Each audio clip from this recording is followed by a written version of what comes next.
नमो अरिहन्ताणं नमो सीताणं नमो आयर्याणं नमो उच्चारणं नमो लोये सर्वसगुणं नमो अरिहन्ताणं सभी भक्ति में सारे नमो आयर्याणं नमो उच्चारणं नमो लोये सर्वसगुणं ऐसो पंच नमोकारो सवयतपणोऽस्यो मंगलानं जैसो वैसिं मंगलम् नमो कारी मंत्र है प्यारा इसने लाखों को तारा नमो कारी मंत्र है प्यारा इसने लाखों को तारा इस महामंत्र का जाप करो भक्त से मिलेगी मां नमो अरिहन्ताणं नमो सीताणं नमो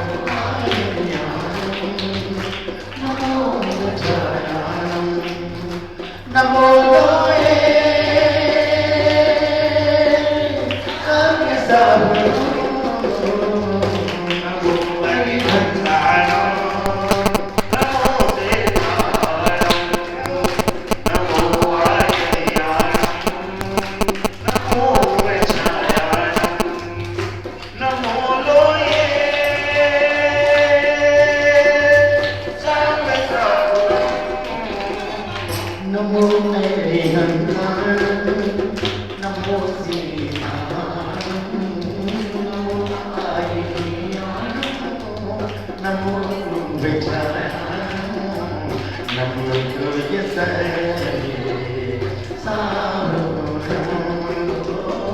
नमो आयर्याणं नमो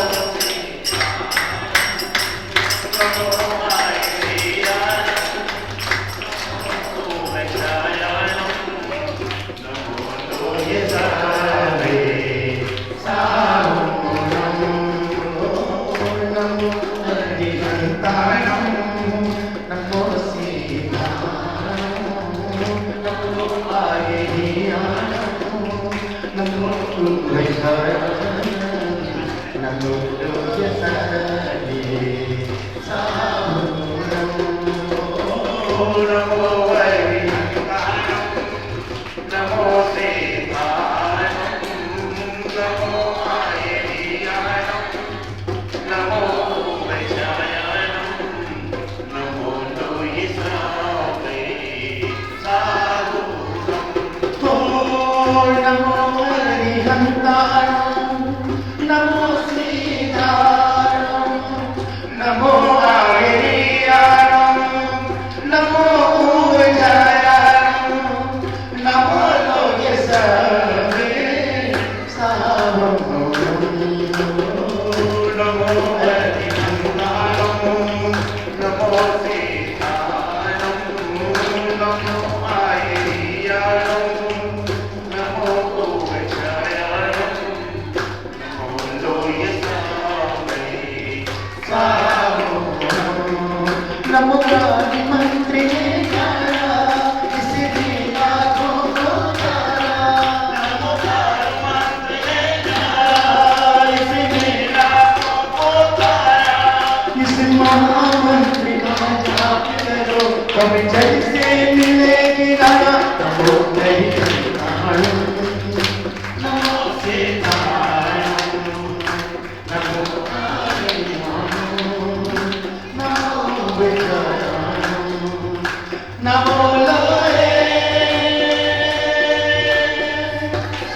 सर्वसगुणं नमो अरिहन्ताणं नमो सीताणं नमो आयर्याणं नमो उच्चारणं नमो लोये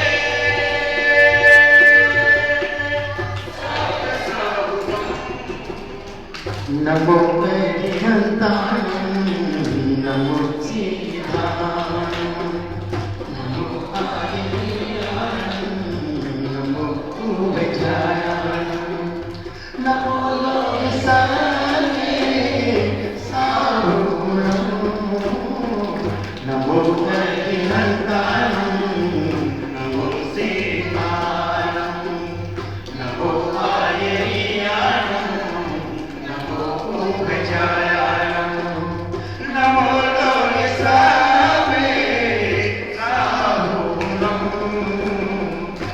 बोलिए पंचपरमेश्वर भगवान की, बोलिए शांतिनाथ भगवान की, चिंतामणि पार्श्वनाथ भगवान की, अंतिम तृतीय स्मरण सफल भगवान महावीर स्वामी की, परम पूजा आचार्य गुरु पुष्पदंत सागर जी गुरुदेव की, साक्षात विराजमान परम पूजा आचार्य गुरु सौरभ सागर जी गुरुदेव की जयकारा गुरुदेव का, जयकारा गुरुदेव का।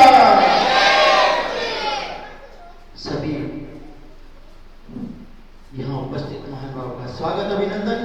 तो लीजिए आज की भक्ति संध्या आनंद यात्रा एक मंगलाचरण के माध्यम से प्रस्तुत कर रहे हैं। श्रीमती आशा जी पधारें और आज का ये मंगलाचरण आप प्रस्तुत करें। एक बार जोरदार तालियां आशा जी के सम्मान में।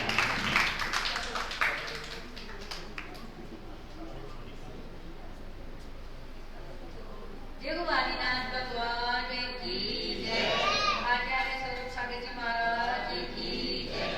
गुरु सौरभ सागर को वंदन हमारा, आए शरणा दे दो सहारा।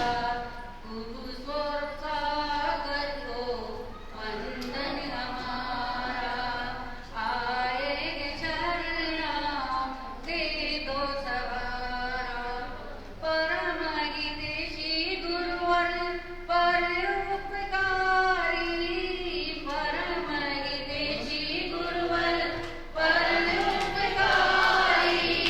गुरु की कृपा से सुधरे बिगड़ी हमारी, हम सबको तारो गुरुवर हो, हम सबको तारो गुरुवर पार लगा दो मन भर की मैया।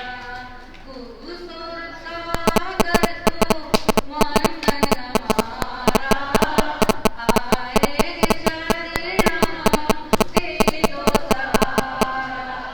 आठों के दर पे लाऊं पूजा रचाऊं, आठों के दर पे लाऊं पूजा रचाऊं। श्री पर चढ़ाकर गुरुवर शीश झुकाऊं, गुरु के चरणों में हो, गुरुवर के चरणों में आशीष पाऊं, मुक्ति पद पाऊं। गुरु सौरभ सागर को वंदन हमारा, आए शरणा दे दो सहारा, आए शरणा दे दो सहारा। नमस्ते। बहुत सुंदर प्रस्तुति। गुरु के चरणों में हम आए, ये गुरु हमें सहारा दे, ऐसी भावनाओं को लेकर आई आशा जी। अब मैं आमंत्रित करता हूँ मीनाक्षी, आप आए और मंगलाचरण प्रस्तुत करें। जोरदार तालियां मीनाक्षी गंगवार के लिए।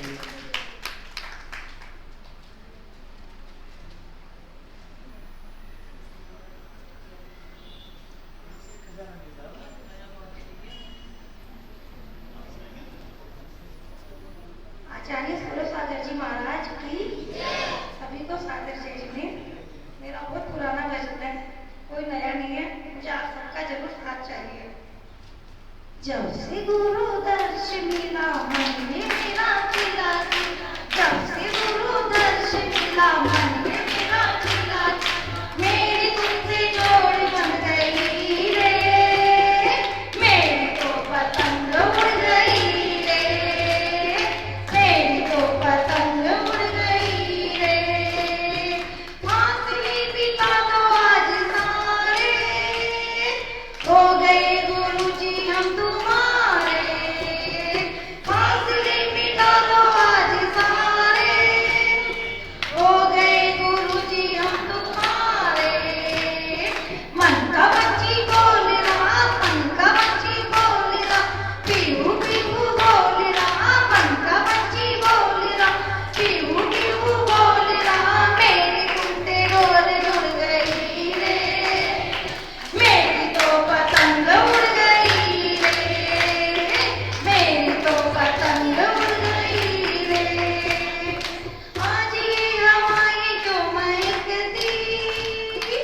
आज ये घटाए जो चमकती, आज ये हवाएं जो महकती, आज ये हवाएं जो चहकती, अंग अंग में उमंग, अंग अंग में उमंग बढ़ रही है संग संग, मेरी तुमसे डोर जुड़ गई रे, मेरी तो पतंग उड़ गई रे, मेरी तो पतंग उड़ गई रे।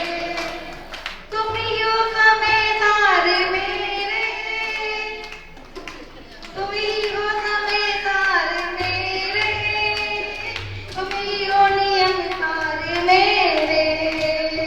खिल रही है गली गली, खिल रही है गली गली, महक रही है गली गली, मेरी तुमसे डोर जुड़ गई रे, मेरी तो पतंग उड़ गई रे, मेरी तो पतंग उड़ गई रे।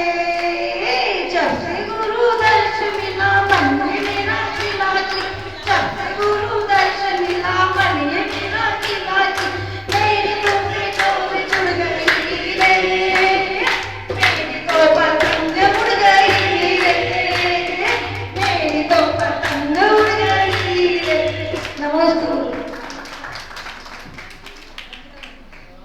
वाक्य में भजन के साथ में आपके हाव भाव भी उसी तरीके से वाक्य में आपकी जीवन रूपी पतन में बड़े ही आनंद पूर्वक उठ रही है, ऐसा प्रतीत हो रहा है। जोरदार तालियां मीनाक्षी जी के लिए। अब मैं आमंत्रित करना चाहता हूँ, बार बार नाम भूल जाता हूँ, आज सुख समृद्धि दो शब्द याद रखूंगा, जब याद हो जाएगा समृद्धि। जोरदार तालियां हमारी समृद्धि के लिए। नमस्ते गुरुवर, आया कहाँ से कहाँ है जाना, आया कहाँ से कहाँ है जाना, ढूंढ ले ठिकाना चेतन, ढूंढ ले ठिकाना, ढूंढ ले ठिकाना चेतन, ढूंढ ले ठिकाना।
मेरा छोटा भाई नहीं है, उसका नाम नहीं चेतन, लेकिन कहाँ किसके लिए कहा गया है चेतन?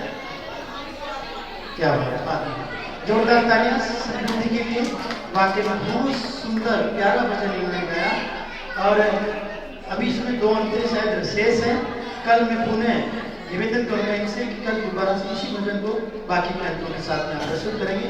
एक छोटी सी गुड़िया हमारे मध्य में, और ये गुड़िया है हमारे नेताजी की, सतीश भैया की बेटिया।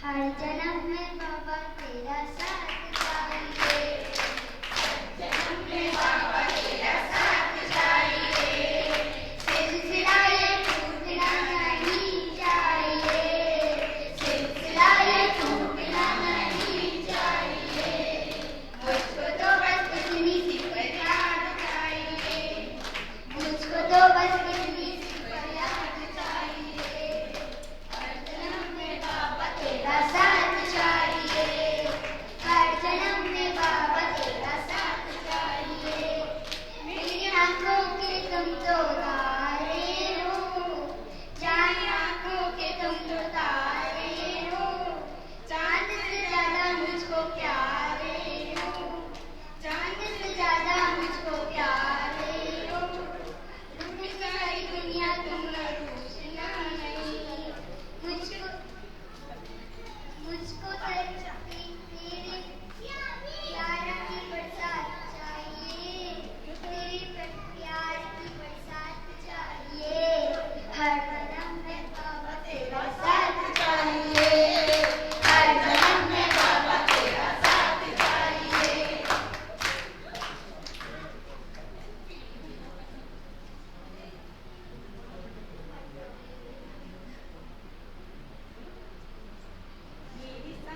ये तुम तो मेरी साथ में तुम समायो मेरी आँखें।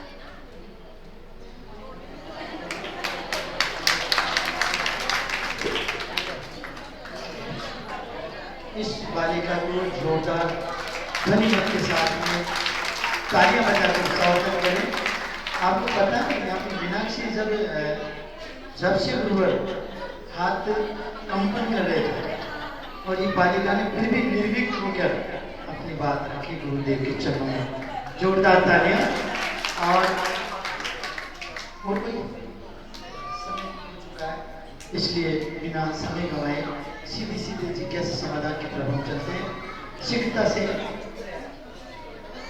अपने मन में हुए सवाल का जवाब यहाँ इस मंच के माध्यम से, गुरु के माध्यम से आपको प्राप्त होने जाएंगे।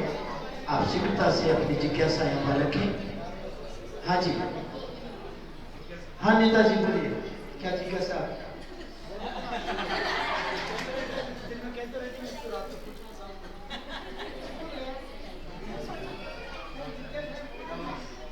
आशा जी,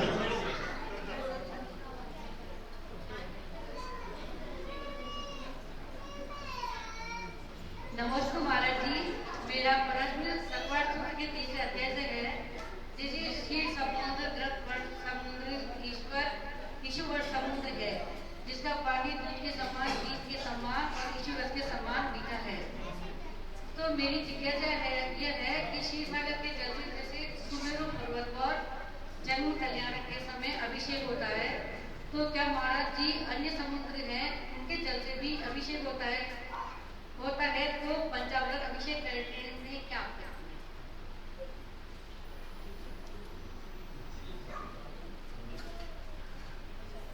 गुरुदेव, एक आज मेरा भी मन कर रहा है कि मैं भी मेरे मन में कोई धंध है तो मैं रखूं।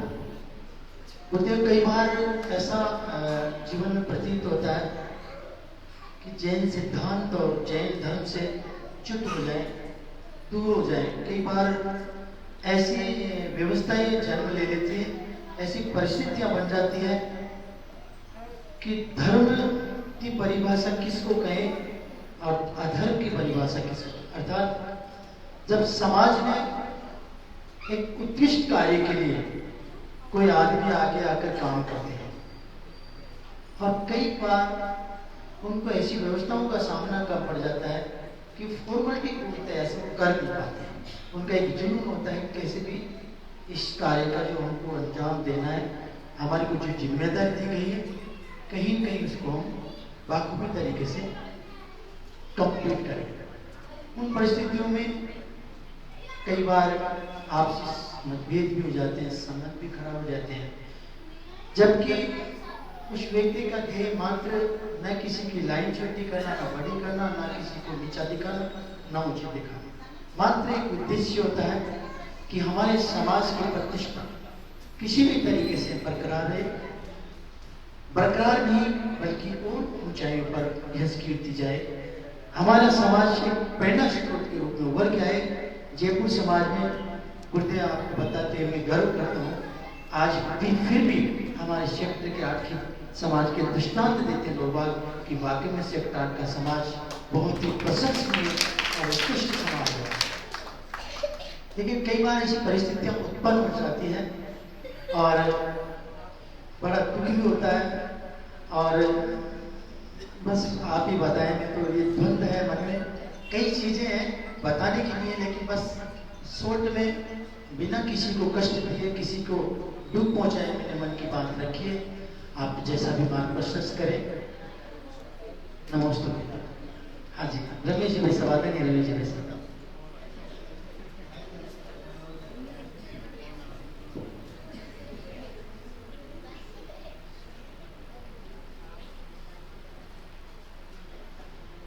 नमस्ते गुरु जी, नमस्ते गुरुदेव, नमस्ते। अभी स्मरण दी ने बहुत अच्छा भजन सुनाया, चेतन।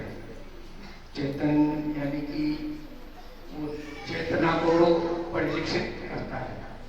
चेतना यानी कि आत्मा यानी जीव, यानी जीव का लक्ष्य है चेतना, उसका जीव किसे कहते हैं, उसको चेतन या उपयोग है। तो गुरु जी मेरा प्रश्न यह है कि इस पुरुषार्थ सिद्ध उपाय में आचार्य मसूरी ने चेतना को ज्ञान की अपेक्षा दो प्रकार की बताइए, ज्ञान चेतना और प्रसन्न चेतना, और परिणामों की अपेक्षा से 3 प्रकार की बताइए, ज्ञान चेतना, कर्म चेतना और कर्मफल चेतना। तो थोड़ा सा इनको समझाने के प्रयास बताएं कि ज्ञान चेतना और दर्शन चेतना तो क्या है, और ज्ञान कर्मफल चेतना और कर्म चेतना इसे कहते हैं। नमस्ते नमस्ते नमस्ते। हमारे इंद्राणी, सची इंद्राणी, जोरदार तालियां बजा दें। आने वाले अनुष्ठान की सची इंद्राणी है, आगे आ जाए थोड़ा सा। सीमा जी बनीठा।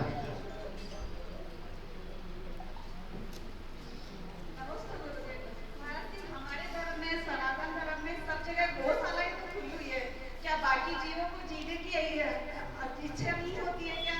जहाँ इतने पशुओं का वध होता है तो उन सब के लिए क्यों नहीं कुछ किया जाता?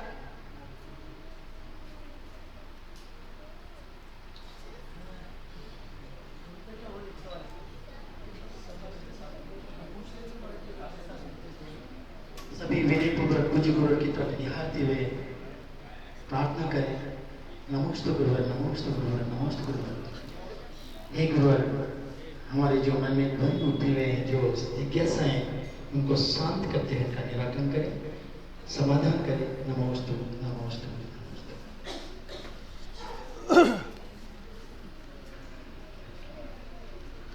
चलिए, कुछ प्रश्न फिर उठे।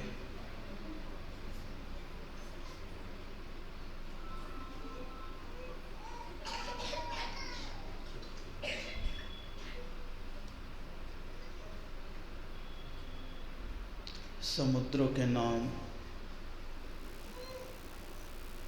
और स्वाद, किसके नाम?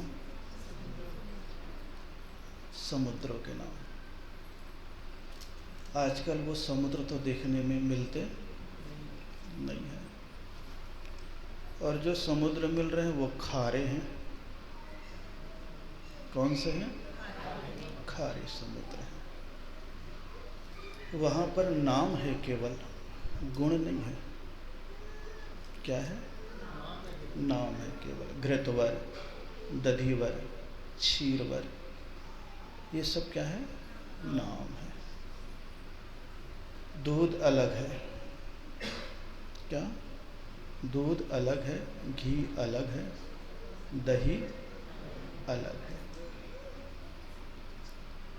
इसलिए जहाँ पर अभिषेक करते हैं वो क्षीरो दधि का जल भी होता है तो ऐसे ही होता है, लेकिन स्वाद दूध के समान थोड़ा हो जाता है। जैसे कहीं मीठा पानी हो तो आप क्या कहते हो? तो गन्ने के पानी जैसा। थोड़ा सा यूँ स्वाद हो तो नारियल के पानी जैसा। आज थोड़ा सा कसैला कसैला। तो स्वाद एक पहचान के उपलक्षण बताए हैं। क्या बताए हैं? उपलक्षण बताए हैं। इसलिए उस शब्द से अभिषेक का कोई संबंध नहीं है। किससे संबंध नहीं है? उससे कोई संबंध नहीं है। अभिषेक का संबंध जो है वो श्रद्धा से है। किससे है? श्रद्धा से है। घी, दूध, दही, केसर, जल, अष्टगंध, ये सारी चीजें औषधीय पौष्टिक हैं। क्या है ये सब? औषधीय और पौष्टिक है।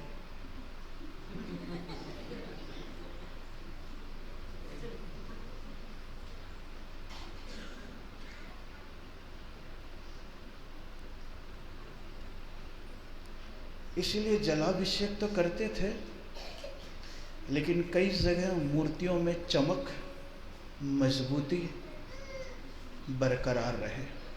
क्या रहे? चमक, मजबूती बरकरार रहे। और उसका परिणाम श्रद्धात्मक पौष्टिकता, निर्मलता, निरोगिता, ये बताया गया है।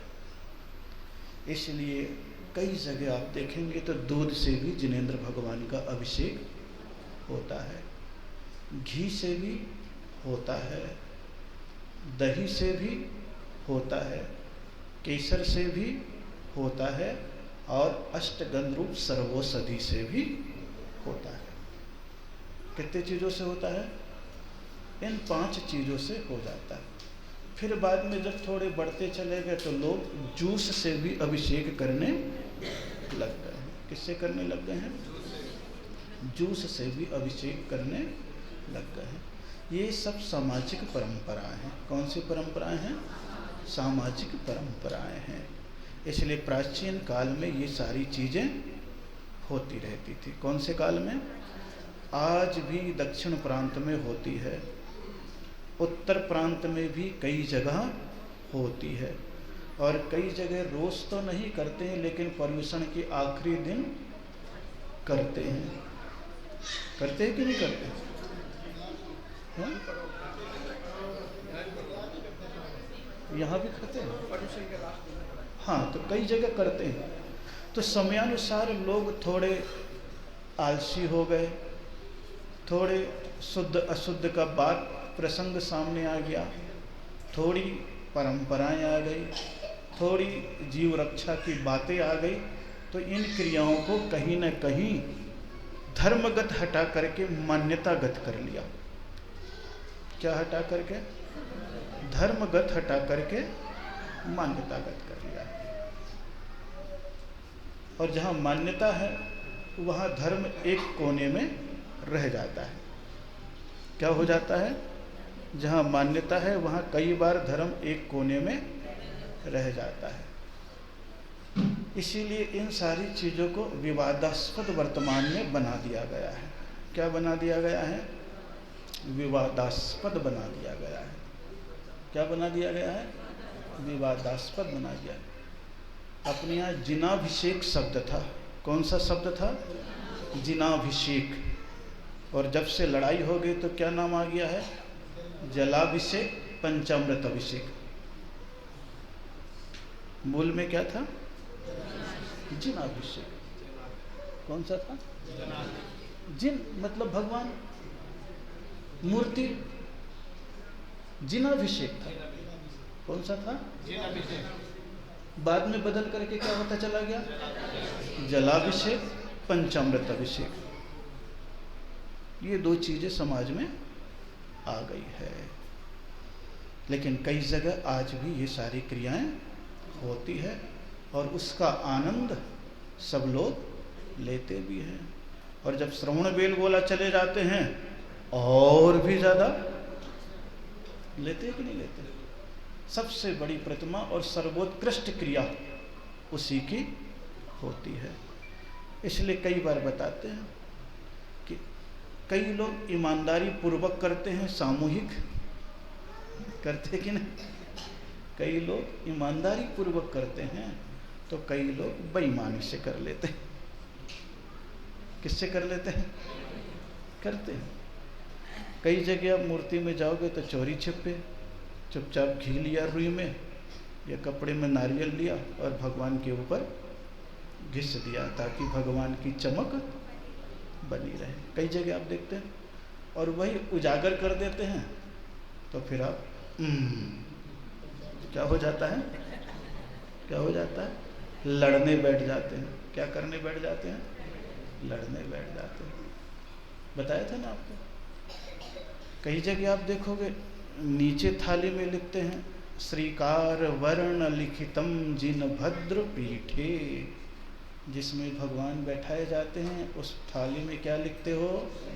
श्री लिखते हो। श्री किससे लिखते हो? किससे लिखते हो? केसर। तो नीचे से केसर निकल जाता है तो तेरा पंथी हो गया, और कलश में मिला करके ऊपर से डाल दिया तो ये तुम्हारी मान्यता है। ये क्या है तुम्हारी? ये झगड़े की जड़ है। किसकी जड़ है? किसकी जड़ है? अब निरे बुद्धि के हो तो उसमें कुछ कहा नहीं जा सकता, उसमें कुछ भी नहीं कहा जा सकता। इसलिए ये मान्यतागत परंपरा है। कौन सी गत परंपरा है? मान्यतागत परंपरा है। आगमगत तो गृहस्थों को सभी चीजों की छूट है। किसकी छूट है? गृहस्थों को सभी चीजों की छूट है। आप कभी अपने शरीर को चमकाते हो तो दही में बेसन मिला करके मुंह धो लेते हो, नहा लेते हो, होते कि नहीं है? और आजकल जो है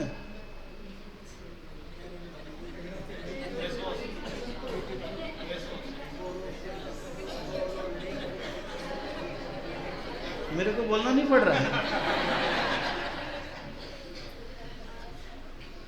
और तो छोड़ो, अब तो शरीर को चमचमाने के लिए सब्जियों से भी मुंह धोना प्रारंभ कर दिया।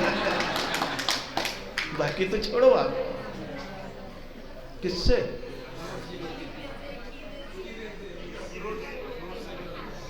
समझ रहे हो ना? तो ये चमक का प्रतीक था। और पहले के स्टोन सैंड स्टोन थे तो फलाने थे, ढिगाने थे, और प्रतिमा कैसी वो चमचमाती रहती थी। आधुनिक साधन अलग हैं और पुरातन साधन अलग थे। वो श्रद्धा की अभिव्यक्ति भी थी और प्रतिमा की प्रक्षाल मजबूती लाइफ। तो एक अलग प्रसंग है और इसमें सभी जगह टेंशन होता रहता है। क्या होता रहता है? टेंशन होता रहता है। इसलिए बाकी सब लोग सारी बातों को समझते हैं। दूसरे नंबर पर कौन सी बात आ गई थी कि महाराज जी कई बार द्वंद्व हो जाता है। क्या हो जाता है?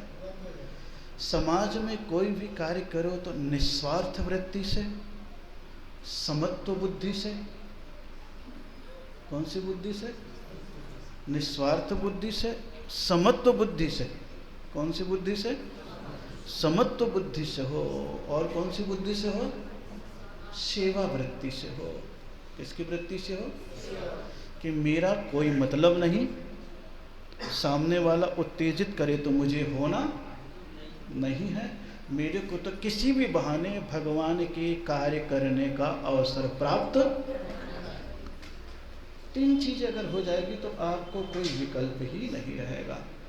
फिर कौन सा ग्रुप कौन सा काम कर रहा है इससे मतलब नहीं होगा। कोई भी ग्रुप कर रहा है, धर्म का ही काम कर रहा है, इसलिए मुझे उसमें अपनी सहभागिता दर्शा देनी। जिस दिन ये भाव पैदा हो जाएगा उस दिन फिर मान सम्मान की बात नहीं रहेगी। साइलेंट समत्व भाव से काम करने लग गए, पूरा काम सही ढंग से कर दिया, तो सामने वाला सोचने लगेगा अरे यार हम तो इसे बड़ा गड़बड़ समझ रहे थे, लेकिन गड़बड़ तो हम थे, ये तो सही था, इसलिए आज इतना अच्छा काम हो गया। और नहीं तो अहंकार की बुद्धि आ जाती है, तो ये करेगा तो वो गायब, ये करेगा तो वो गायब। तो कभी घर में घुस गया तो कभी बाहर घूमने चला गया। क्या घूमने चला गया? बाहर घूमने चला गया। तो वो मानसिक ईर्ष्या वृत्ति को प्रकट करता है। किसको प्रकट करता है? मानसिक ईर्ष्या बुद्धि को। और जहाँ समाज में मानसिक ईर्ष्यागत बुद्धि है तो वहाँ पर समाज में द्वंद्व होता रहता है। क्या होता रहता है? समाज में द्वंद्व होता रहता है। पुरुषों में होता है तो पदों की लड़ाई हो जाती है, और महिलाओं में होता है तो कार्यों की लड़ाई हो जाती है। किस में हो जाती है? काम में लड़ाई होती है। एक ग्रुप है, दूसरा ग्रुप है, तो एक करेगा तो दूसरा गायब। हम किसी से कम नहीं। फूको, और घर फूक के तमाशा देखते हैं। क्या फूक के तमाशा देखते हैं? हाँ, मैं खर्चा कर दूंगा, मैं खर्चा कर दूंगी, चल। ये जो बेईमानी है वो समाज की तरक्की में बाधक है। किसमें बाधक है? समाज की तरक्की में बाधक है। और झूठी शाबाशी देना उनके अवगुणों का विस्तार करना है। क्या देना? झूठी शाबाशी देना उनके अवगुणों का विस्तार करना है। हम अच्छे थे, हमने अच्छा काम किया है, तो जिस समय आप थे और जिस समय किया है उस समय आपस की ईर्ष्या बुद्धि नहीं थी। लेकिन काम होने के बाद किसी को सम्मान मिला, किसी को नहीं मिला, किसी ने बिगाड़ दिया, तो वो क्या बन गई? दरारें बन गई। क्या बन गई? दरारें बन गई है। और दरारें बन गई तो अलग अलग विभाजन दिखना प्रारंभ हो गया। क्या दिखना प्रारंभ हो गया? अलग अलग विभाजन प्रारंभ हो जाता। इसलिए समत्व बुद्धि, निस्वार्थ बुद्धि और सेवा बुद्धि को लेकर के समाज के कार्य में सम्मिलित रहना चाहिए। तब देखे, चाहे महिला करे, चाहे पुरुष करे, चाहे युवा करे, चाहे बच्चे करे, चाहे व्यक्ति करे, वो तो ये सोचता है कि हमें धर्म कार्य करने का अवसर प्राप्त हुआ है। कौन करा रहा इससे मतलब नहीं है, क्या हो रहा है इससे मतलब है। नहीं तो आजकल तो काम तो छोड़ो, भगवान से भी दुश्मनी हो गई है। एक भगवान फलाने ने बैठा दिया, एक ने ढिगाने ने, तीसरे को मौका नहीं मिला तो बोले मैं तो नमोस्तु करने भी नहीं जाऊंगा, ये तो फलाने चंद के भगवान है, मल्लीनाथ भगवान नहीं है। तो इतनी ईर्ष्या बुद्धि जब भगवानों के प्रति जिस व्यक्ति के मन में हो, समाज के मन में हो, स्त्री पुरुष के मन में हो, वहाँ प्रगति की कोई संभावना नहीं है। और प्रगति भी अगर कहीं होती है तो आपस के द्वंद्व को लेकर के होती है। किसको लेकर के होती है? आपस के द्वंद्व को लेकर के होती है। इसलिए सावधान, अपने पुण्य को पाप में बदलने की चेष्टा मत करो। अपने पुण्य को और पुण्य बढ़ाने में उपयोग करो। पुण्य के उदय से धार्मिक कार्य होगा, उसमें सम्मिलित होगे तो पुण्य बढ़ेगा।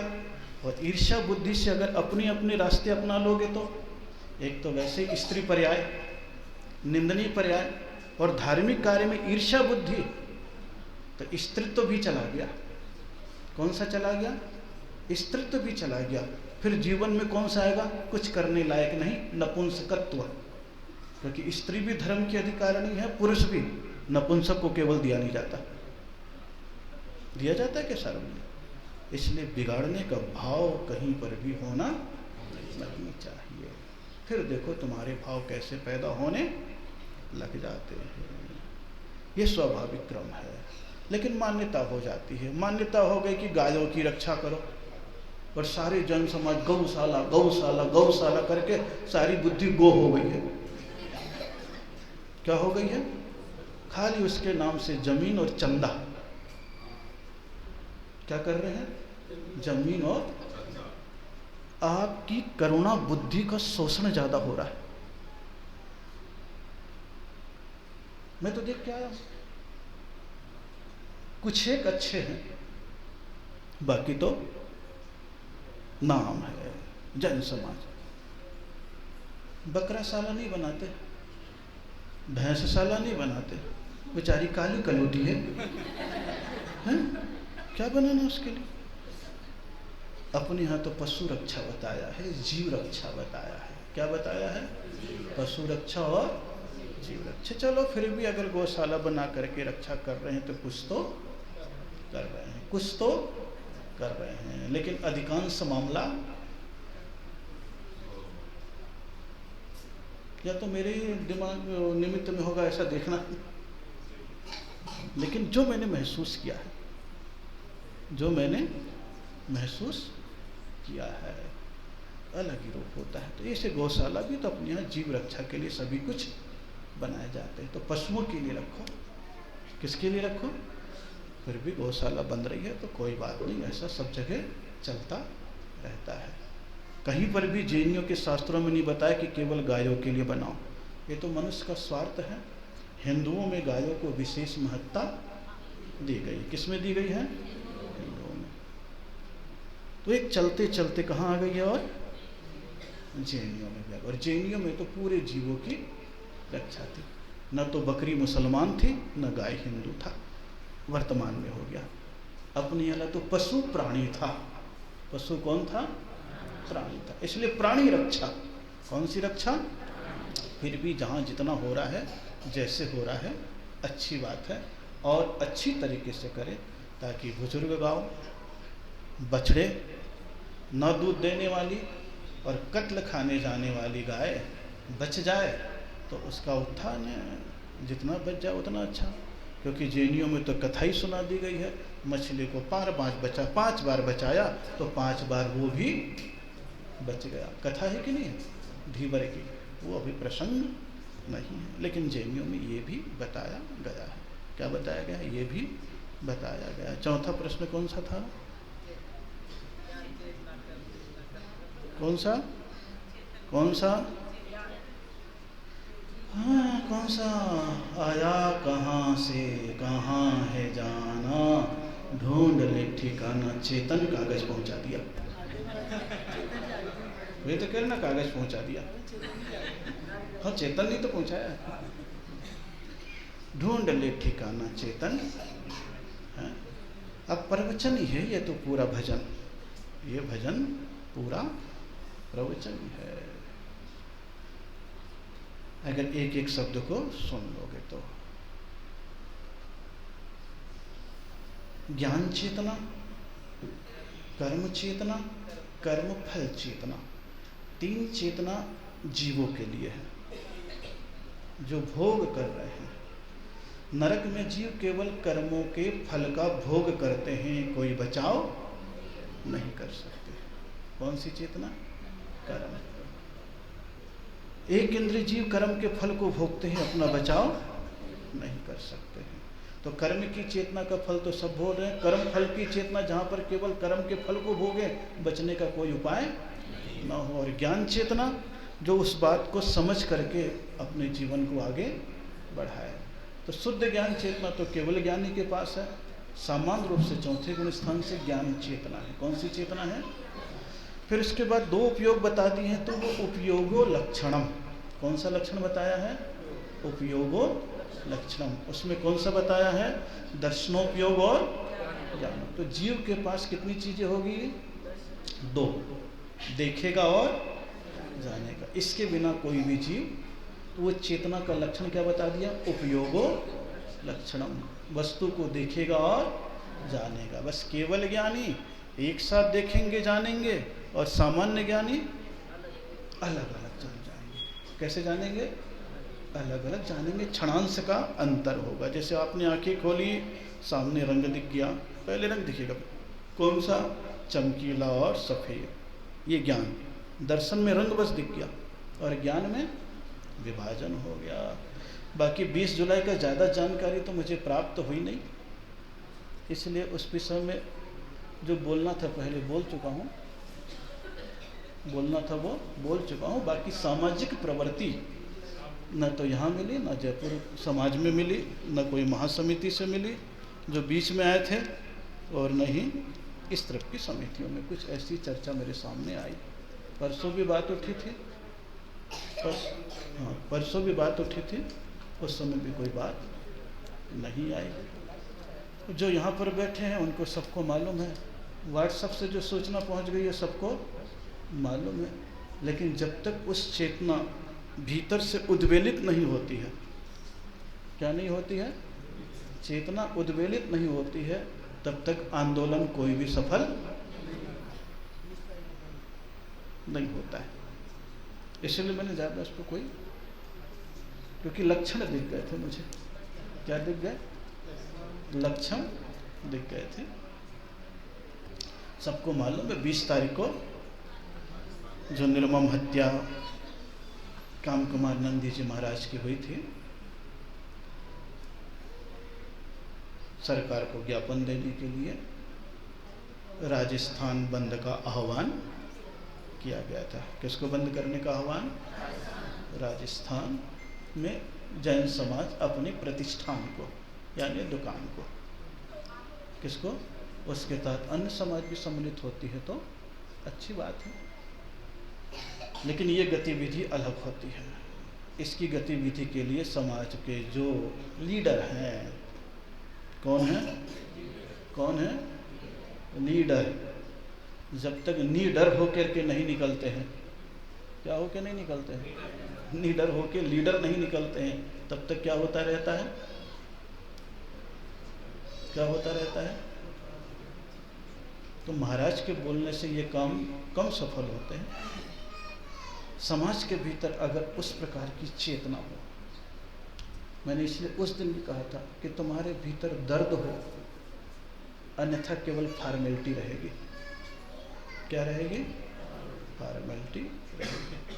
फिर भी ये भाव रखे हैं तो आप लोगों का कर्तव्य है कि जो भावों के साथ बंद का आह्वान किया गया है, उस भावों के साथ अपने प्रतिष्ठानों को बंद रखते हुए जो भी गतिविधि उसकी बताई गई है, जो भावनाएं भाई गई।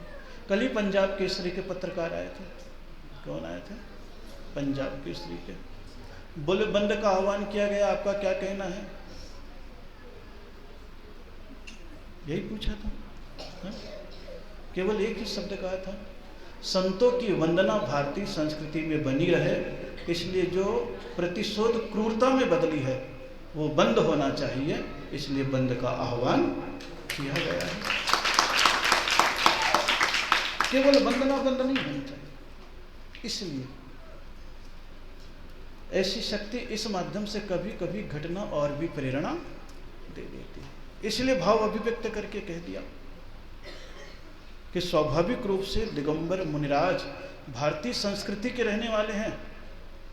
कौन है, इसलिए कश्मीर से कन्याकुमारी तक उनका विहार निराबाध चले, इसलिए जैन समाज को प्रयत्नशील रहना चाहिए ताकि गवर्नमेंट के पास भी आवाज़ पहुँचे कि जैन संख्या अल्प भले ही है लेकिन उनके संत समाज के कल्याण के लिए ही सतत विहार करते रहते हैं।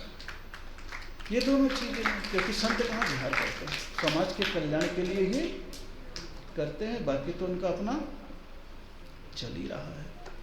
इसलिए जो बंद है, तो जो आवाज़ राजस्थान में जयपुर से जाती है, कहाँ से जाती है, जयपुर से जाती है, वो अभी शांत है। क्या है, अभी शांत है। अब जो भी उन लोगों ने सोचा हो, समाज के लोगों ने, वो उनका विषय है, लेकिन हाँ फिर भी आपको सूचना व्हाट्सएप के माध्यम से पहुंची है। खैर चलिए, समय अपना फिर हो गया, समय तो रोज हो जाता है। भजनों के माध्यम से भी चल रहा है और आज चिल्लर पार्टी भी आ गई। आ गई कि नहीं आ गई? सब मंदिर जाते हो? जाते हो मंदिर? कितने बच्चे जाते हो मंदिर? हाँ, बच्चों में। अच्छा बताओ, ऊपर वाली 3 वेदी में कौन कौन से भगवान हैं, किसको मालूम है? ऊपर वाली वेदी में, छोटे बच्चों में बताओ, ऊपर वाली वेदी में 3 भगवान कौन कौन से हैं?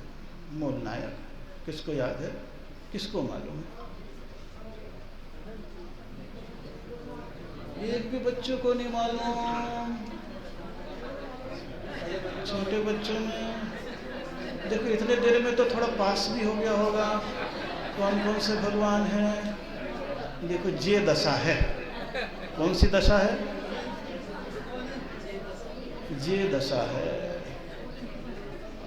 बड़ों में तो मालूम हो सकता है। ऐसा कौन सौभाग्यशाली जिसको तीनों मालूम नहीं है? एक को मालूम नहीं है।